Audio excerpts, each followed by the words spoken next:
Palmerabantsika rehetrarehetra elaela tsika sy niaraka iverina masitsika kely amin'izay tsika iresaka momba ny agroekôlôjia, iresaka momba ny fambolena biolojika ary iresaka teknika fambolena marobe izay hozarainay maimaimpoana eto.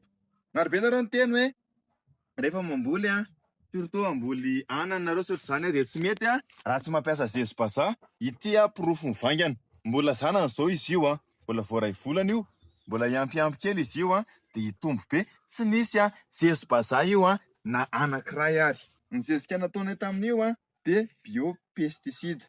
Izay ho ampianarinay anareo maimaimpoana hoe ahoana ny fomba fanaovana ranon-jezika biolojika izay akora eny anareo ihany no ampiasaina amin'ilay izy. Zay ary fa arao tsara, arao foana ny petsy. Hey, Colombia, Caribbean girl them.